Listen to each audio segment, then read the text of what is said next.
Baik, itu dia tadi ramalan cuaca dan apabila kita lihat ya Elvin, dari pagi sehingga malam hujan di negeri Sabah ini. Tetapi seperti yang telah saya katakan di awal tadi, ini tidak akan mematahkan semangat. Kita anggap ini sebagai hujan rahmat ya. Betul. Untuk turun mengundi hari ini, hari pengundian awal. Supaya semua tenang-tenang begitu. Yang penting kita boleh, mungkin ini sebagai peringatan untuk kita keluar awal. Ya, betul. Ya, untuk mengelakkan daripada perkara-perkara yang kurang, yang tidak diingini. Dan suka untuk kita bawakan kepada penonton juga hari ini. Kita bersama dengan dua orang tetamu istimewa yang akan membantu kita merungkai segala persoalan ya. Baik, apa kita terus bersama dengan tetamu di sebelah kiri saya. Ini dia Dr. Arnold Puyok yang merupakan pensyarah kanan Fakulti Sains Sosial dan Kemanusiaan UNIMAS. Dr. Arnold, selamat pagi. Dan sebelah Dr. Arnold, kita ada Profesor Madya Dr. Lee Kwok Tiong yang merupakan pensyarah kanan Komunikasi Fakulti Sains Sosial dan Kemanusiaan Universiti Malaysia Sabah. Dr. Lee. Selamat pagi semua. Selamat pagi. Terima kasih walaupun hujan awal pagi di Kota Kinabalu, tapi sudi bersama dengan kita kerana hari ini ya adalah hari yang penting untuk kita. Tetapi kita akan bertanyakan soalan bersama dengan Dr. Arnold dan juga Dr. Lee seketika nanti ya, Elvin. Ya, kita saksikan dulu paparan ini sebelum kita bersama dengan doktor untuk mengupas topik hari ini.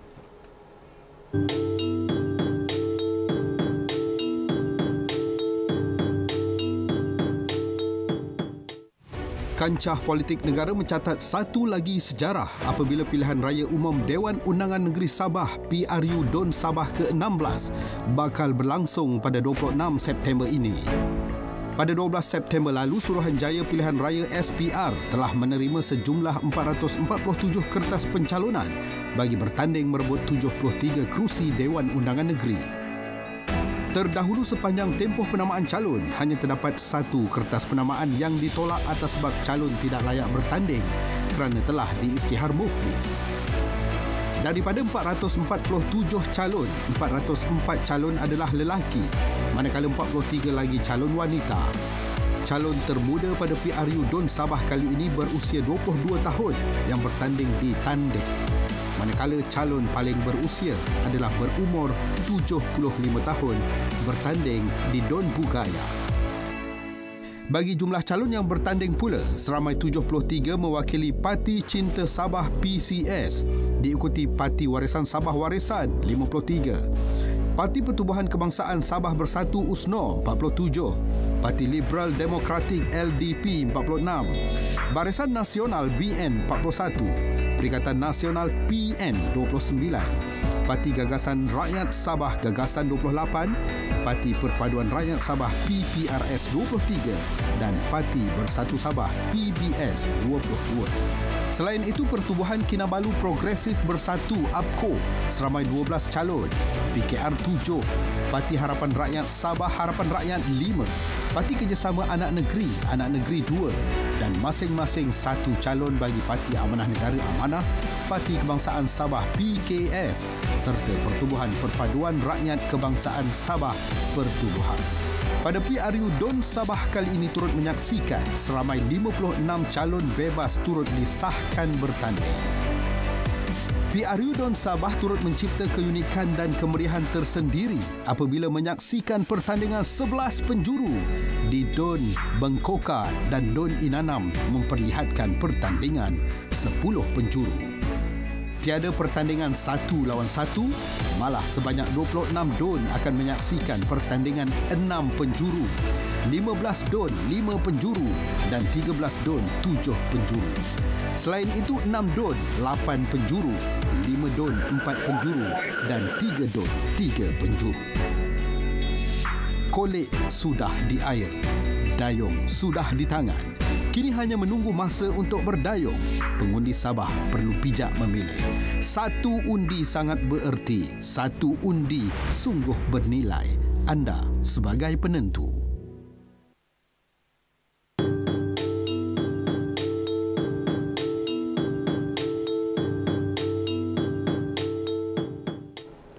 Itu dia tadi naratif perjalanan pilihan raya umum Dewan Undangan Negeri Sabah kali ke-16 bermula dari penamaan calon sehinggalah hari ini, hari ke-10 untuk calon-calon parti-parti ini berkempen. Ya, betul. Hari ini hari pengundian awal dan kita terus bersama dengan tetamu kita hari ini jawabannya Dr. Lee dan juga Dr. Arnold. Tadi kita telah saksikan 447 calon. Partinya ada lebih daripada 10 dan juga calon bebas 56 orang. Jadi selama 10 hari ini mungkin Dr. Arnold, bagaimana sudah proses kempen kita telah berlangsung sekarang ini? Adakah lebih agresif lagi-lagi dalam suasana COVID-19 sekarang ini? Ya, kita sudah pergi ke beberapa kawasan. Baru semalam saya balik daripada Kudat. Kemudian saya terus ke Matunggung dan hari ini kita akan pergi ke kawasan pedalaman di Sabah. Dan kalau kita lihat memang dia punya momentum itu sudah dapat dirasai. Kalau dulu selepas nomination kita nampak kurang orang berkempen. Tetapi selepas beberapa hari selepas nomination kita lihat momentum itu semakin dapat dirasai. Dan kalau kita lihat juga orang-orang tidak menganggap bahawa COVID ini menjadi satu halangan. Dan contohnya kalau kita pergi ke kawasan Kudat dan kalau kita pergi ke kawasan Matunggung, semalam saya melihat orang sudah mula keluar untuk berkempen, untuk menyokong calon-calon yang mereka pilih lah. Dan saya pasti 2-3 hari ini sebelum 26 hari bulan, kempen akan semakin hebat. Dan semalam pun semasa dalam perjalanan ke KK daripada Kuala Penyu, saya melihat orang sudah mula tambahkan bendera, orang sudah mula tambahkan poster, dan kalau kita lihat media sosial pun sudah semakin rancaklah aktiviti kempen yang dilaksanakan. Ya, bila Dr. Arnold katakan bendera mula dipacakkan dan bila kita lihat sepanjang perjalanan bukan saja di Kota Kinabalu, malahan di daerah-daerah seperti Tuaran, Kota Belud, Papar juga perang bendera sekarang ini ya, Doktor, warna-warni, warna-warna. Makin lama makin banyak. Ya, makin lama makin banyak dengan warna-warna bendera yang sedia ada. Baik, mungkin soalan untuk Dr. Lee ya. Proses pengundian awal ini yang berlangsung hari ini adalah sebahagian daripada penambahbaikan yang dijalankan. Bermula dari PRU 13 lagi dan pastinya juga untuk proses ini untuk proses demokrasi negara. Jadi persoalannya di sini untuk hari pengundian awal ini, sejauh mana ketulusan undian yang dibuat undi awal ini, Dr. Lee? Okey, bagi saya kalau kita cerita dari segi ketulusan itu kita mesti ada beri sedikit keyakinan kepada SPR untuk menjalankan tugas mereka. Okay, dan termasuk juga semua pihak-pihak yang terlibat. Okay, memang kita sedia maklum bahawa selama ini ada pihak-pihak yang cuba memainkan bermacam-macam jenis spekulasi, kabar angin yang menyatakan bahawa ini boleh dimanipulate lah dan sebagainya. Tetapi kita perlu ingat juga kalau kita mau teliti betul-betul, kita kena go through melalui step by step dia. Okay, dari segi waktu mengundi itu ada petugas-petugas pilihan raya. Okay, ada juga wakil-wakil wakil-wakil calon yang parti petanding. Dan dari segi pengiraan undi pun sekalipun dia dikira bersama-sama dalam dewan yang di mana ada wakil-wakil daripada semua parti-parti bertanding. So mungkin bagi pihak-pihak yang cuba mempertikaikan kredibiliti SPR ke atau siapa-siapa saja, perlu mungkin spesifik di manakah letaknya yang ada kelompang itu, yang mana sebenarnya kita pun boleh bersama-sama perbaiki. Dan kita sedia maklum bahawa SPR pun memang dalam proses untuk penambahbaikan. Nobody is perfect. Okay? Ada banyak isu sebenarnya, termasuklah seperti alamat dalam alamat dalam IC kah? Sebenarnya saya pun baru tahu juga. Rupa-rupanya kita mempunyai tanggungjawab untuk update kemas kini alamat di dalam kad pengenalan kita. Sebab saya rasa saya antara yang panggil mempunyai nilai-nilai sentimen kah. Alamat rumah dalam IC saya sebenarnya kampung saya itu tiada sebab sudah didevelopkan, tetapi saya mau simpan. So rupa-rupanya ini merupakan sesuatu yang perlu dikemas kini. Okey. Untuk soalan yang sama, bagaimana pula dengan Dr. Arnold melihat situasi ini? Saya setuju dengan pendapat Dr. Lee. Kalau kita lihat memberikan satu undi itu dia tidak selalunya straightforward. Maksud saya di sini adalah undi itu dianggap rahsia dan untuk memastikan kerahasiaan undi itu nampak di situ prosesnya berlaku. Karena kita dapat melihat dia berlaku secara step by step. Proses itu jelas dan dia agak tulus. Dan bagaimana ia boleh dimanipulasi, saya kurang faham dan kalau memang betul ada proses yang kita perlu perbaiki untuk pilihan raya yang akan datang dan itu perlu diperjelaskan secara spesifik dan barulah kita boleh memperbaiki mana yang kita lemah dari segi proses di mana undi itu dikira semasa kita membuang undi itu perlu diperjelaskanlah dengan lebih spesifik. Dan walau bagaimanapun sebenarnya undian yang dibuat hari ini akan disimpan ya di dalam peti yang betul-betul dikawal dengan selamat dan barulah undi itu akan dikira bersama pada 26 September. Tidak ada kiraan pada hari ini dibuat, cuma ada pengundian awal saja yang dia buat ya. Itu yang mungkin persepsi orang ramai ketulusan itu bocor. Tapi sebenarnya itu tidak berlaku dan tidak akan berlaku. Penjelasannya di sini ya. Baik. Ya. Kita lihat pula sekarang ini sudah 10 hari ya berkempen dan kalau yang orang lain mungkin ada tempoh 4 hari lagi untuk berfikir berfikir untuk siapa yang mau diundi kan ada 4 hari lagi berkempen tapi bagi pengundi awal ini hari ini mereka perlu membuat keputusan. Pilihan. Jadi selepas ini kita akan berehat namun kami mahu mendengar kepuasan daripada Dr. Lee dan juga Dr. Arnold bagaimana 10 hari ini mempengaruhi pengundi-pengundi awal ini untuk membuat keputusan. Ya? Itu seketika nanti tapi apa kata kita berhenti rehat seketika dan kembali semula selepas ini. Jangan ke mana-mana.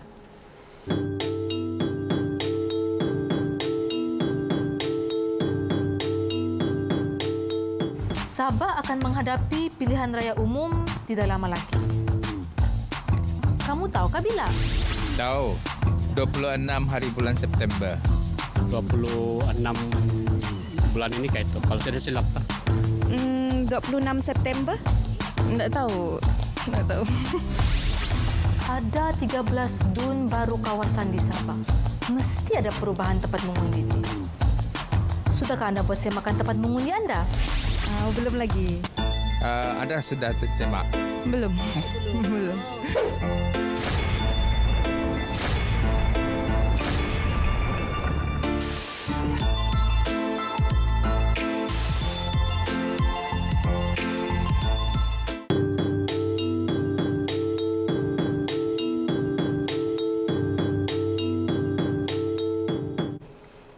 Terima kasih kerana terus bersama kami dan di studio kita masih bersama Dr. Arnold dan juga Dr. Lee. Okey, di hari pengundian awal PRU DUN Sabah kali ke-16 ini. Baik, kita sambung cerita tadi ya. Bila kita dengar parti-parti calon berkempen, parti ini ada agendanya, parti itu ada agendanya. Jadi kita pun mungkin belum bila dengar ini kita mau pilih ini, mau dengar yang ini kita pilih ini. Namun hari ini pengundi awal perlu membuat keputusan. Okey, selama 10 hari proses kempen ini, Dr. Arnold, ya bagaimana proses kempen selama 10 hari ini boleh mempengaruhi ataupun memberikan membuka hati pengundi awal. Menambat hati pengundi untuk membuat pilihan. Untuk membuat pilihan. Saya rasa dari segi banyak segi lah. Saya rasa ia boleh mempengaruhi. Kalau kita lihat kempen ini dia terbagi kepada 3. Satu kempen mega di mana pemimpin-pemimpin itu dibawa berucap, ada 4-5 orang pemimpin berucap menyampaikan mesej kepada pengundi. Kemudian kempen yang kedua ini kita panggil sebagai kempen rumah ke rumah. Ini calon sendiri yang pergi ke rumah untuk memberikan risalah, untuk menyampaikan mesej-mesej kempen dan sebagainya. Yang ketiga ini kempen dalam media sosial. Ini pun sangat berkesan juga. Dan saya melihat selepas penamaan calon, ketiga-tiga ini dia berjalan serentak. Tapi yang paling rancak kalau kita lihat di kawasan pedalaman, yang paling rancak adalah kempen rumah ke rumah. Dia sangat efektif kerana personal touch itu ada di antara calon dan juga pengundi. Dan saya rasa ini dia berjalan secara serentak selepas penamaan calon dibuat dan sudah tentu ia akan sedikit sebanyak memberitahu kepada pengundi-pengundi awal bahawa inilah calon-calon yang akan bertanding. Ini adalah mesej-mesej yang disampaikan. Ini adalah manifesto-manifesto yang sudah dikemukakan dan sudah tentu itu akan membantu mereka untuk membuat keputusan parti ataupun calon mana yang mereka akan pilih. Baik, itu adalah pandangan Dr. Arnold dan Dr. Lee pula bagaimana ya kerana bagaimana pengaruh kempen ini dapat dilaksanakan secara efisien dan juga efektif dalam kita menambat hati pengundi terutama sekali pada pengundian awal ini, Dr. Lee. Okey, pertama sekali mungkin saya mau sentuh bahawa pengundi awal ni sebenarnya mereka terpaksa undi awal kerana pada 26 nanti mereka bertugas. So itu yang kita perlu adil dengan mereka sebab mereka pun merupakan rakyat Malaysia dan berhak mengundi. So sebab itu diadakan pengundian awal untuk untuk mereka. Okey. Dari segi kempen apa yang saya boleh nampak kita sudah 10 hari kempen. Okey, walaupun tadi kita bilang bendera tu makin banyak. Pada pengamatan saya sebenarnya tidak sehangat seperti 2018 dan kempen yang sebelum ini. Memang ada banyak bendera tapi tidak sehangat sebelum ini. Apatah lagi apabila sebenarnya kita dengar ada 447 calon petanding. So pada awalnya bila saya dengar ada 447 saya menjangkakan bendera tu banyak, mesti luar biasa. Tetapi saya dapati bahawa kalau banding dengan 2018 dan mungkin tahun sebelum itu macam ada sedikit kurang. So di sini saya melihat salah satu faktornya bagi saya adalah kerana COVID, pandemik COVID. Okay. Dan semua parti-parti petanding ataupun calon-calon bebas yang bertanding itu memilih untuk menggunakan pendekatan media sosial. Okay. So apa yang kita nampak pada hari ini ada juga ceramah-ceramah, ceramah-ceramah dalam bentuk skala kecil. Okay. Yang grand ini bagi saya yang saya perhatikan apabila ada nama-nama yang besar. Okay. Setakat yang saya tengok tidak banyaklah. Okay. Tetapi kalau skala kecil memang kita banyak dan juga daripada rumah ke rumah. So saya rasa parti-parti petanding ataupun calon petanding telah mengambil pendekatan micromanage, iaitu pergi dan personal touch. Berbanding dengan kempen-kempen sebelum ini yang mana ada ceramah-ceramah yang begitu besar hampir setiap malam. So suatu dilema kepada pengundi-pengundi juga bagi saya. Kenapa? Kerana begitu banyak calon sekali. So mungkin sebelum ni formulanya adalah 1 lawan 1. So kalau bukan A, kau pilih B lah. So walaupun mungkin sebenarnya kau bukan juga suka betul dengan B, tapi kau benci sama A, mungkinlah. Tidak ada pilihan mungkin. Tidak ada pilihan. Tetapi kali ini macam ada umpama macam makan buffet kah? Boleh masukkan begitu banyak. Okay. So besar kemungkinan pilihan raya pada kali ini undi dia akan berpecah. Jadi Dr. Lee, okey, menarik. Nanti lepas ni kita sambung lagi pasal undi ini akan berpecah. Kita ke lokasi sebentar. Kita bersama dengan pelapor kita Firdaus Arasi Idris yang sekarang ini berada di Ibu Pejabat Polis Kontingen Sabah. Silakan. Firdaus. Ya, Cha. Kita berita langsung dari Ibu Pejabat Kontingen Polis Sabah untuk proses mengundi awal yang berlangsung pada pagi ini bagi pilihan raya negeri PRN Sabah ke-16. Seperti pemerhatian kami sebentar tadi, ramai sudah memenuhi pusat mengundi ini sejak pukul 7.30 pagi tadi. Meskipun cuaca agak hujan pagi tadi. Dan kita juga difahamkan setakat pukul 8.40 tadi, sudah seramai 128 anggota polis telah menunaikan tanggungjawab mereka. Dan bagi untuk menurunkan lanjut mengenai proses ini dan persediaan polis sebelum ini, kita akan terus berlangsung bersama Pesuruhjaya Polis Sabah, Dato' Hazani Ghazali. Assalamualaikum, selamat pagi, Dato'. Waalaikumsalam warahmatullahi wabarakatuh. Selamat pagi dan saya ucapkan selamat mengundi kepada semua warga polis Diraja Malaysia Kontingen Sabah. Pada hari ini seramai 11,423 warga polis yang terdiri pegawai dan anggota, kakitan awam dan juga keluarga akan mengundi di semua daerah mengundi polis pada hari ini. Dan di Kepayan ini saja seramai 1,444 orang pegawai dan anggota serta kakitan awam akan menunaikan tanggungjawab sebagai rakyat Malaysia bagi mengundi bagi pilihan raya DUN Sabah tahun ini. Okey, Dato'. Mengenai persediaan sebelum ini, sebabkan kita perlu mematuhi SOP kemudian kesihatan. Ya, kita telah membuat persiapan yang rapi bagi memenuhi tanggungjawab kita pada hari mengundi awal ini hari. Dan kita telah bersama dengan SPR serta Kementerian Kesihatan bagi membuat persiapan dan boleh nampak sendiri hari ini memang SPR dan Kementerian Kesihatan bersama dengan PDRM telah ready awal lagi. Lebih kurang seminggu sudah kita siap sedia. So insyaAllah hari pengundian ini akan berjalan lancar dengan mematuhi semua SOP yang telah ditetapkan oleh SPR dan juga Kementerian Kesihatan. Okey, Datuk. Dari segi jumlah turun mengundi pula bagaimana? Saya menjangkakan sehingga jam 5 petang ni mungkin bercecah 80% lah warga polis akan keluar mengundi pada hari ini. Dan ini juga untuk di bahagian-bahagian saluran lain mengundi. Ya, begitu juga saluran lain. Dan kita telah war-warkan supaya semua pegawai dan anggota untuk mematuhi peraturan SOP dan keluar mengundi. Tiada paksaan dan sebagainya. Tapi dengan sukarela mengundilah, menunaikan tanggungjawab yang telah ditetapkan. Bagaimana pula jika anggota itu ada bergejala, Datuk? KKM telah menyediakan khemah khas untuk membuat pemeriksaan sekiranya terdapat pegawai atau anggota ataupun warga pidana yang mengundi yang mendapat gejala-gejala COVID-19 untuk pemeriksaan awal. Dan selepas itu KKM akan memutuskan sama ada mereka layak untuk mengundi atau tidak dengan dibantu oleh pihak SPR lah. Okay, Datuk. Selain dari segi persediaan lain, bagaimana faktor logistik ataupun kesihatan yang disediakan?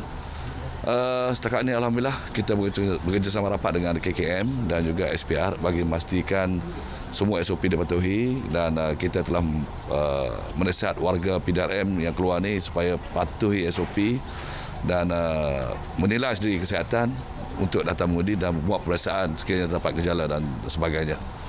Jadi mungkin terdapat kekangan dari pihak SPR, jadi sebabkan pemantauan SOP memerlukan jarak, jadi ini memerlukan sedikit logistik seperti kemah lah, penambahan. Ya, kita ada buat penambahan kemah sebagainya di semua tempat pusat mengundi pada hari ini bagi mematuhi SOP yang telah ditetapkan, dan kita akan patuh penuhnya SOP dan mengamalkan 3W dan 3C yang telah ditetapkan oleh KKM. Terima kasih, Datuk.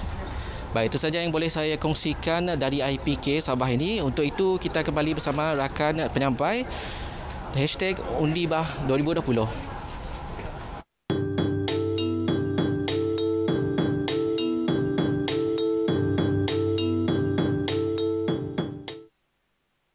Ya, #PahUndi 2020. Terima kasih Firdaus langsung dari IPK Sabah tadi ya, Elvin, atas perkongsian dan perkembangan terkini di sana. Selepas ini kita akan ada lagi laporan yang lain. Namun sekarang ni kita terus sambung lagi pasal dari Dr. Lee tadi berkenaan perpecahan undi. Jadi kita cerita tadi mengenai keefektifan kempen. Apabila berlaku perpecahan undi ini, maksudnya calon-calon ini berjaya menambat hati pengundi-pengundi yang berbeza. Jadi, apakah kesannya kepada parti-parti yang bertanding apabila berlaku perpecahan undi ini? Mungkin ada parti lain yang mendapat manfaatnya. Okey, biasanya setiap pengundi itu masing-masing ada preference sendiri. Dan masing-masing apabila memilih undi itu, dia ada kriteria-kriteria sendiri. Okey, mungkin ada yang prefer calon muda.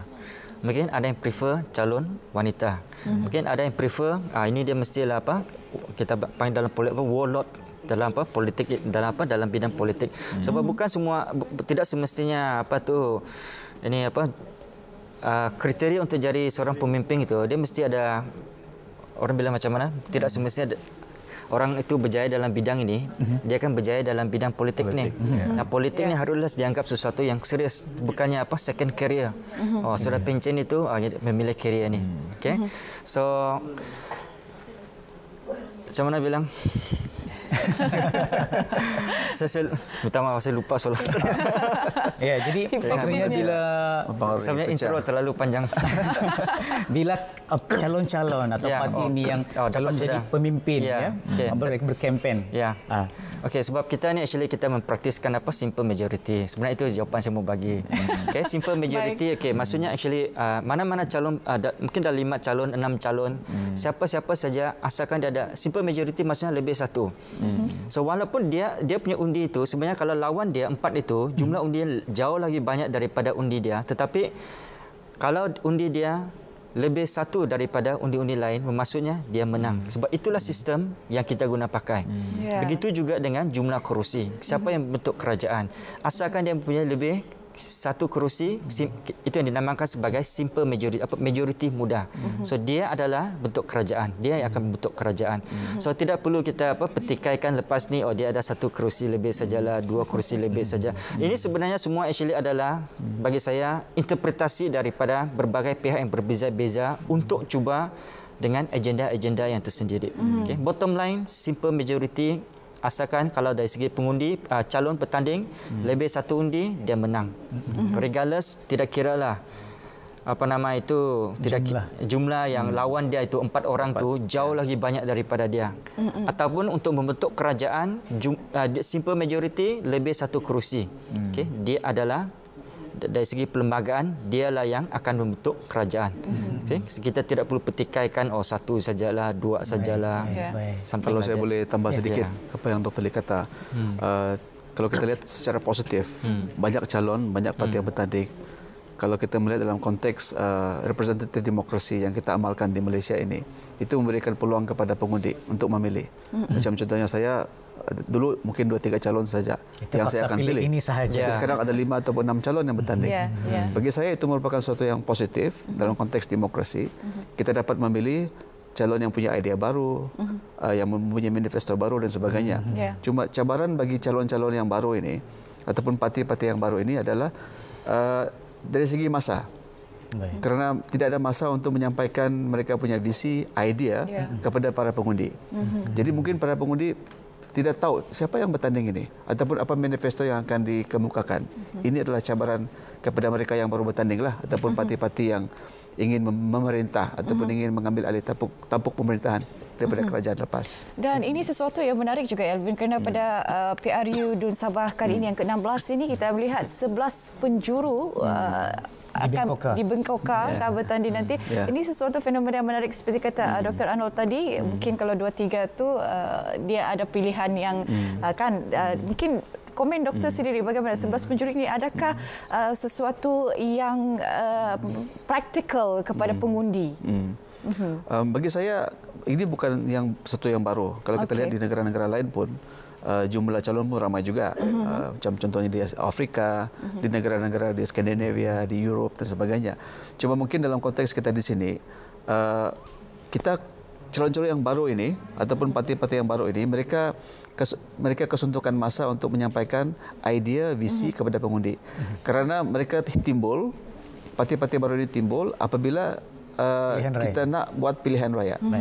Tapi kalau mereka ada masa untuk menyampaikan visi, misi, polisi kepada pengundi, bagi saya mereka boleh melakukan boleh memberikan impact lah kepada proses demokrasi yang ada di Malaysia ini.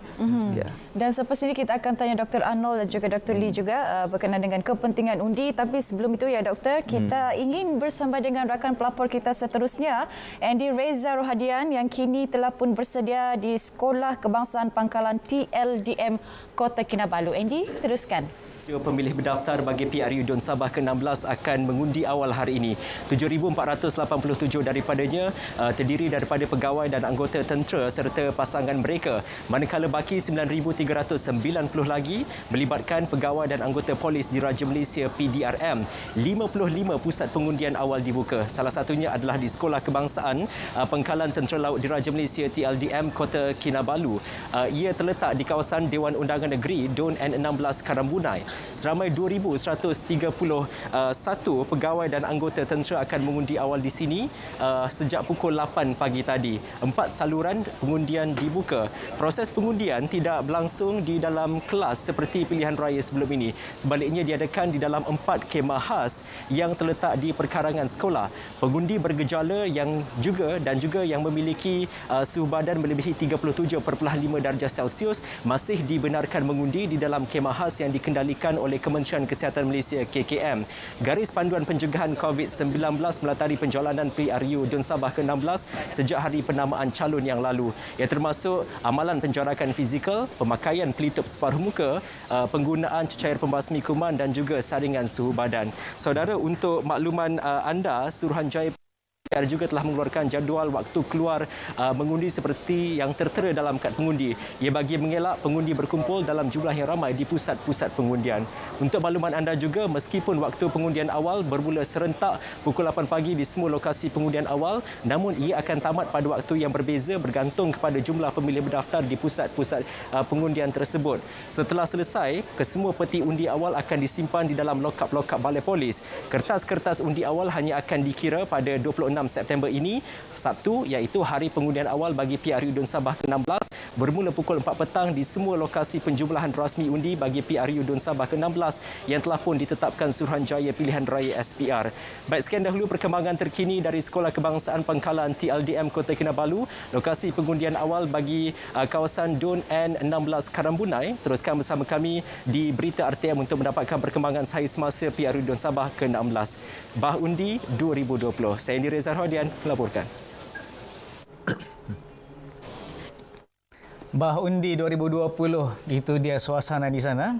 Okey, dan kita tahu bahawa yang bergejala sama juga pada 26 September boleh keluar untuk mengundi, ada salurannya yang khas.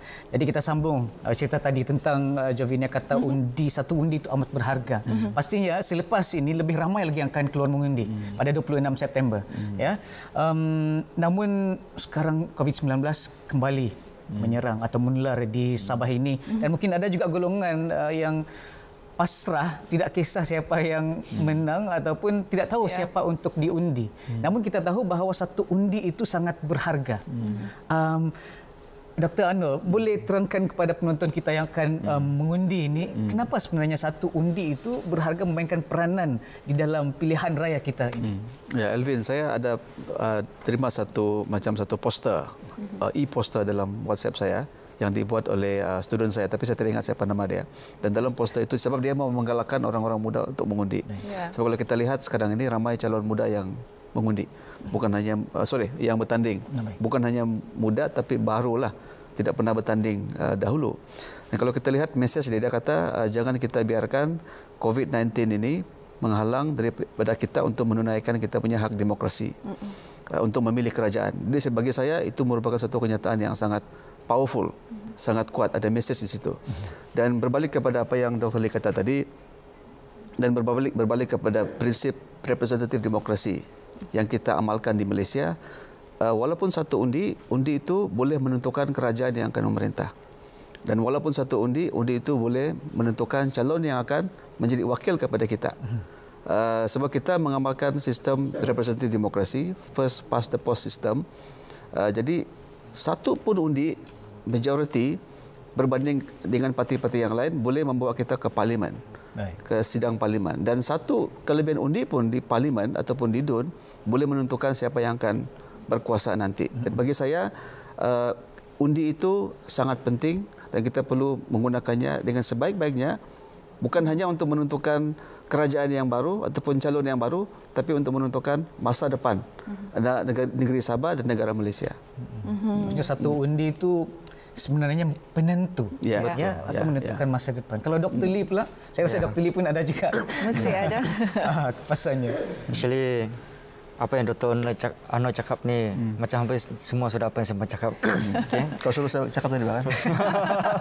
Tapi begini, saya ulas sikit lah actually yang tadi itu pasal apa banyak penjuru itu. Sampai 11 apa semua seperti Dr. Anwar bilang tadi. Actually untuk meraih undi ini sebenarnya you perlu perkenalkan diri, calon tu kan perlu perkenalkan diri mereka kepada pengundi dulu. Barulah pengundi akan mengundi. Okay? Sebab pengundi ini pun ada kriteria dia, ada expectation dia. Baru dia akan memberikan satu undi dia tu kepada calon itu. Okay? Dan kita tengok sebenarnya bagi saya tidak ada orang menjangkakan akan ada pilihan raya ini. Nobody expect. Okay, so dia berlaku secara begitu mengejut sekali. So jangan bilang saya rasa semua parti-parti politik pun tidak bersedia untuk menghadapi pilihan raya ini. Apatah lagi individu-individu yang ingin menjadi calon. Mereka belum sempat lagi untuk memperkenalkan diri mereka kepada masyarakat. Dan apabila berlaku pilihan raya ini, tiba-tiba mereka cuma mempunyai masa begitu suntuk sekali, iaitu 2 minggu untuk memperkenalkan diri mereka kepada pengundi. Okay? Dengan harapan timbal baliknya dia akan dapatlah undi itu satu. Okay? So kita perlu, walaupun kita berdepan dengan pandemik COVID-19, so kita boleh nampak kempen-kempen yang telah dijalankan, SOP dan maklumat-maklumat yang disebarkan. Saya sampai setiap hari saya terima maklumat WhatsApp kah? Bukan WhatsApp WhatsApp ada juga SMS daripada MKN kah? Okay, update maklumat. update maklumat, maklumkan SOP dia. Kalau kita bilang apa tu sentuh apa yang paling kotor, apa tu penjarakan sosial, pentingnya pakai pelitup muka. So saya rasa semua pihak-pihak yang terlibat telah sedaya upaya untuk memastikan bahawa proses pilihan raya ini dapat berjalan dengan lancar. Dan sebenarnya bukannya sesuatu yang baru. Cuma mungkin dalam skala lebih besar, iaitu negeri. Sebelum ini kita sudah ada PRK dan dia berjaya dilaksanakan, dijalankan dengan baik sekali. So kita tidak dengar ada kluster baru kan selepas PRK itu. Cuma di Sabah ni baru-baru ni kita nampak jumlah kes tu saban hari macam ada sedikit meningkat. Memang sedikit sebanyak menimbulkan kebimbangan kepada kita. Dan sebenarnya ini memerlukan kerjasama daripada semua masyarakat, setiap individu. Okay? So kalau tadi saya dah buat lawak dengan kalau ada gelang pink ke. So kita harus ikut SOP lah yang telah ditetapkan oleh Kementerian Kesihatan Malaysia. Maksudnya semua semua mainkan peranan. Betul. Kita sendiri perlu ada kesedaran untuk keluar mengundi. Tapi kalau calon tu pun dia perlu bagi sesuatu lah. Betul. Maksudnya you have to undi me bila kamu perlu mengundi saya. Jadi bila mengundi itu terasa begitu dia akan keluar mengundi. Di pihak SPR, di pihak Kementerian Keselamatan dan Kesihatan semua telah jalankan tanggungjawab masing-masing.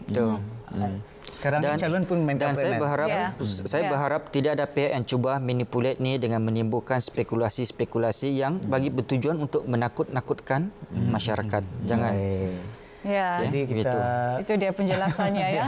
Dan kita akan sambung perbincangan ini, tapi sebelum itu apa kata mari kita sama-sama saksikan ya ini perkongsian media sosial di page berita RTM Sabah ya. Sekitar hari pengundian awal di Dewan Terbuka PGA Kinarut, 709 anggota akan mengundi di pusat pengundian ini, dan pusat pengundian dibuka awal pukul 8 dan akan berakhir pada pukul 5 petang nanti ya.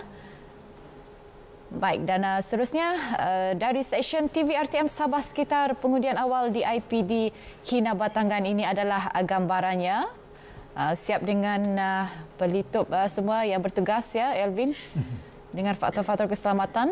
Juga dari stesen TV RTM Sabah, 2131 mengundi di Sekolah Kebangsaan Pangkalan TLDM Kota Kinabalu yang terletak di kawasan Dewan Undangan Negeri N16 Karambunai, dan mereka ini terdiri daripada pegawai dan juga anggota tentera serta pasangan masing-masing.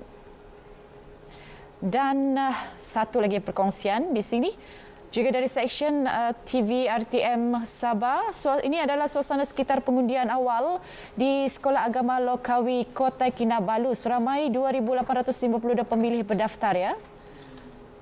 Baik. Itu dia yang sempat kita kongsikan ya, laman Facebook kita. Baik, dan tapi sebelum kita lanjutkan lagi perbincangan di kupasan bersama dengan Dr. Arnold dan juga Dr. Lee, apa kata kita berehat seketika kembali selepas ini.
Bah Undi 2020 hari ini adalah proses pengundian awal yang berlangsung di 55 pusat mengundi di seluruh Sabah, insya-Allah menjelang 4 hari lagi kemuncak untuk menentukan siapakah yang bakal memegang tampuk pemerintahan di negeri Sabah yang kita kasihi, kita cintai ini. Baik. Jadi tadi kita bercerita ya mengenai semua pihak memainkan peranan penting supaya benar-benar orang keluar untuk mengundi. Tapi sekarang ini dalam kita bercerita dalam media, peranan media. Okey. Seperti Dr. Anol tadi ada mengatakan bahawa dapat dapat dari WhatsApp, dapat e-poster. Jadi bagaimana sebenarnya pengaruh media ini dalam pilihan raya sekarang ini? Dapat mempengaruhi pengundi. Memang bagi saya memang mempengaruhi, dan kita dapat lihat sekarang ini ramai calon parti-parti politik yang menggunakan media sosial untuk menyampaikan mesej masing-masing, dan itu adalah kelebihan dalam era yang moden ini, era berteknologi tinggi. Walaupun kita menghadapi COVID-19, tetapi kita boleh menggunakan media untuk menyampaikan mesej kepada pengundi. Dan saya melihat ramai calon dia ada yang menggunakan video. Dia menggunakan video, dia shoot diri dia, sampaikan mesej dia, visi dia, idea dia, kemudian dia akan sebarkan melalui WhatsApp kepada dia punya penyokong-penyokong lah. Ada juga yang menggunakan FB. Tapi bagi saya tengok calon-calon ramai menggunakan WhatsApp juga. Itu yang paling popular. Dan ada yang calon yang kreatif sedikit, dia menggunakan poster. Dia menggunakan poster, dan poster dia itu banyak siri. Mungkin hari ini dia punya ucapan, dia masukkan dalam poster, buat dalam bentuk yang ringkas, kemudian bagi kepada pengundi. Siri yang lain, hari yang seterusnya, mesej yang lain pula. Dan itu saya melihat sangat efektif dari segi bagaimana mesej itu akan disampaikan kepada pengundi. Itu yang pertama. Yang kedua, walaupun media digunakan secara meluas, secara aktif, tetapi media ini juga disalahguna. Dan saya rasa ini sesuatu yang sangat merisaukan. Contoh, saya pergi ke satu ceramah politik. Dan calon itu, saya tahu calon itu cakap pasal apa. Tetapi apabila kita terima media sosial daripada pihak lawan contohnya, dan yang dimanipulasi itu memang jelas bukan seperti apa yang calon cakap. Kerana saya berada di situ. Dan kalau calon itu tidak ada masa untuk membalas manipulasi itu sudah tentu akan memberikan kesan kepada calon tersebut. Dan bagi saya media sosial ini dia macam ada pros dan ada cons. Boleh digunakan untuk tujuan menyampaikan mesej, dan pada masa yang sama cepat juga dimanipulasi untuk menjatuhkan imej sesebuah parti ataupun calon. Okey, secara ringkas Dr. Lee, kupasan yang sama, topik yang sama. Boleh. 1 minit Dr. Lee. Sudah cukup tu. Kalau ikut Tashman kan, itu media itu adalah jendela dunia. Okay, so sebenarnya banyak personaliti politik kan yang bagi saya masyarakat sebenarnya tidak pernah pun jumpa secara personally. Tetapi kalau tanya dia nama itu semua tahu. Okay, sebenarnya dari macam mana mereka tahu? Sebenarnya semua daripada media. Okay, so media ini kita actually ada konvensional dan juga media baru. Media baru ni actually merujuk kepada macam media sosial lah. Dan kita nampak pada kali ini memang election ni luar biasa sekali. Hingga kan pada satu ketika saya ingat ini pertandingan film festival kan. Okey, berdasarkan kepada video klip yang dihasilkan oleh parti-parti politik yang bertanding. Lagu-lagunya. So ini maksudnya siapa yang mempunyai semua kewangan yang lebih so dia mempunyai advantage. So tetapi macam mana pun kita perlu ingat bahawa pada hujungnya nanti adalah kita mengundi berdasarkan kepada untuk menentukan masa depan kita. Kita sekarang ni bukannya juri untuk Oscar Awards. Okay? So kita mesti ingat apakah visi atau misi yang cuba dibawa oleh calon tersebut. Ya, visi dan misi ya. Dan kita akan sambung, kita kunci dulu kata itu Dr. Lee. Kita akan sambung selepas ini kerana kita akan terus bersama dengan rakan pelapor kita Mazrona Kalinggalan yang berada di Dewan Serbaguna Batalion 16 Pasukan Gerakan PGA Kinarut. Silakan Mazrona. Masih lagi mengikuti perkembangan proses undi awal di sini. Setakat ini lebih 100 anggota telah mengundi daripada jumlah keseluruhan 709 sejak dibuka pada pukul 8 pagi tadi melalui 2 saluran. Dan untuk berkongsi lanjut sekitar proses undi di sini, kita bersama dengan Komander Brigade Sabah Pasukan Gerakan Am SSC Muhammad Abdul Ismail. Terima kasih bersama kami Tuan pagi ini. Yang pertama sekali Tuan, kerjasama SPR dan PGA tentunya pada pagi ini. Bagaimana Tuan melihat proses setakat ini? Alhamdulillah, terima kasih kepada SPR yang telah banyak memberi kerjasama kepada kita bagi kelancaran proses undi awal ini, dan saya lihat tiada permasalahan yang ada di sini. Dan juga Tuan, seperti yang kita maklum, selepas undi awal ini kita akan terus kepada hari pengundian 26 September ini. Dan kalau boleh dikongsikan bagaimana agaknya persiapan PGA sendiri menjelang hari pengundian nanti? Dalam melaksanakan pengundian pada 26 hari bulan ini, kita telah berganding rapat dengan kontijen Sabah, iaitu melibatkan semua batalion bermula daripada di sini, iaitu di Kinarot, di Sandakan, di Beluran, Lahad Datu dan juga Tawau. Jadi kekuatan kita melibatkan pasukan Public Order Riot Unit, iaitu PORU, yang kita tempatkan di kawasan-kawasan yang kita kenal pasti agar ketenteraman awam dapat dijaga.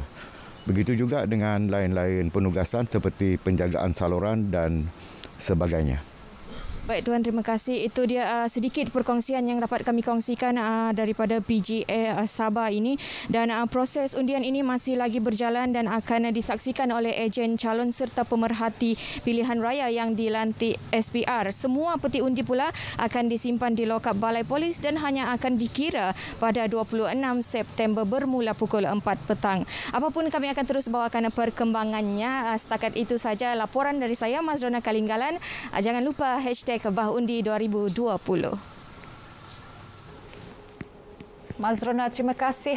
#Bahundi 2020. Itu dia Mazrona bawakan perkembangan dari PGA Kinarut, ya, Elvin? Ya. Dan kita ada lagi lebih kurang 5 minit bersama dengan Dr. Lee dan juga Dr. Puyo, Dr. Arnold. Puyo pun boleh juga. Jadi apa rumusan yang boleh kita simpulkan ya untuk topik hari ini berkenaan pengundi yang perlu keluar mengundi pada 26 nanti? Rumusan dan mesej lah kepada pengundi. Juga boleh. Nasihat kepada pengundi juga boleh, Dr. Arnold. Kalau kita lihat tadi nampak ia berlaku secara teratur. Pengundi yang keluar, SOP yang sudah ditetapkan nampaknya jelas, telus, dan itu sebenarnya memberikan gambaran bahawa kita bersedia. Kalau itu kita boleh jadikan sebagai yardstick apa yang akan berlaku nanti pada 26 hari bulan.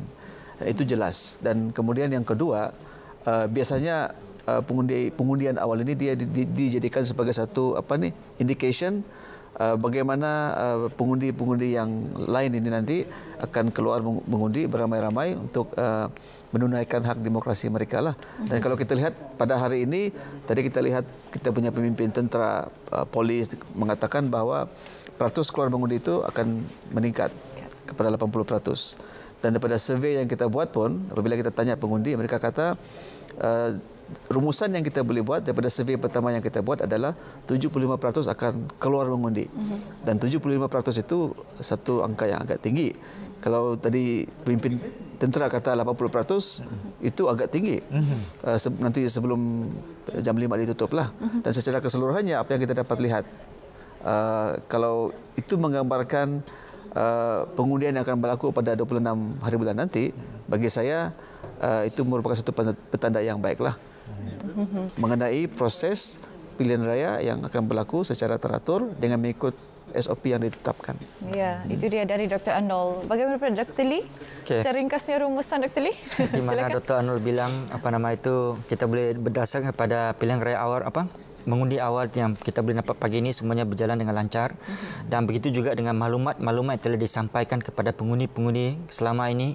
So saya rasa pengundi harus mempunyai self confidence di samping kesiapsiagaan yang perlu dilakukan sendiri untuk pergi keluar mengundi pada 26 ni.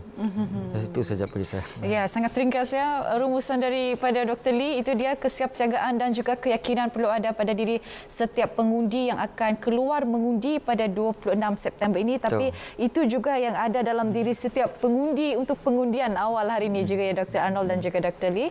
Dan hari ini pengundian awal kita saksikan adalah oleh anggota-anggota keselamatan, tentera, polis dan juga pasangan. Nampaknya mereka sudah mengundi hari ini, bakal mengundi sehingga pukul 4 petang ini dan mereka bakal bersedia, doktor, untuk menjaga keselamatan pada hari pengundian 26 September. Jadi kita harapkan pengundi-pengundi penonton sekarang ini sudah ada lebih keyakinan. Mungkin sebelum ini sudah keluar seperti kata tadi di Kudat, kita semua keluar untuk berkempen.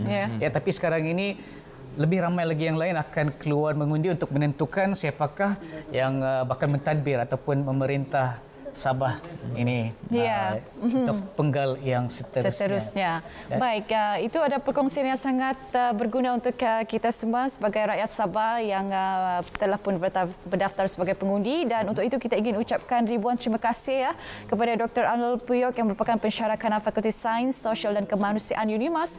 Juga terima kasih kepada Profesor Madya Dr. Lee Kok Tiong juga merupakan pensyarah kanan Komunikasi Fakulti Sains, Sosial dan Kemanusiaan UMS, dan kita akan bersama dengan Dr. Lee dan juga Dr. Arnold seketika nanti dalam rancangan khas #BahUndi 2020 yang kita akan siarkan secara langsung pukul 10.05 ini di saluran berita RTM.